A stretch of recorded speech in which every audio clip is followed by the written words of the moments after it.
ಅಹಮದ್ ಖಾನ್ ಅವರದ್ದು ಎನ್ನಲಾದ ಆಡಿಯೋ ಮೊದಲು ಪರಿಶೀಲನೆ ಆಗಬೇಕು. ವೈರಲ್ ಆಗಿದೆಯಲ್ಲ ಜಮೀರ್ ಅವರ ಮಾತು ಅನ್ನೋದು, ಫಸ್ಟ್ ಅದು ವೆರಿಫೈ ಆಗಬೇಕು, ತನಿಖೆ ಆಗಬೇಕು. ಅವರದ್ದು ಹೌದೋ ಅಲ್ವಾ ಅಂತ ಮೊದಲು ಪರಿಶೀಲನೆ ಆಗಬೇಕು.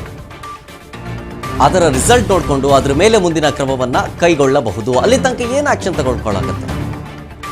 ಫೇಕ್ ಆದ್ರೆ ಸುಮ್ಮನೆ ಪಾಪ ಅಮಾಯಕರಿಗೆ ಶಿಕ್ಷೆ ಕೊಟ್ಟಂಗೆ ಆಗ್ಬಿಡುತ್ತೆ. ಹಾಗಾಗಿ ಸ್ವಲ್ಪ ಕಾದ್ ನೋಡೋಣ, ಪರಿಶೀಲನೆ ಆಗಲಿ ಹೀಗಂತ ಬೆಂಗಳೂರಲ್ಲಿ ಮಾಗಡಿ ಬಾಲಕೃಷ್ಣ ಅವರು ರಿಯಾಕ್ಷನ್ ಕೊಟ್ಟಿದ್ದಾರೆ ರಾಜ್ ನ್ಯೂಸ್ಗೆ. ಅದು ಗೊತ್ತಿಲ್ಲ, ಆಡಿಯೋ ಫೇಕೋ ಅದು ಸರಿ ಇದೆಯಾ ಅಂತ ಗೊತ್ತಿಲ್ಲ. ಅದು ಹೈಕಮಾಂಡ್ ತೀರ್ಮಾನ ಮಾಡ್ತದೆ. ಅದ್ರ ಬಗ್ಗೆ ನಾನು ಮಾತಾಡ್ತಕ್ಕಂಥದ್ದು ಸೂಕ್ತ ಅಲ್ಲ.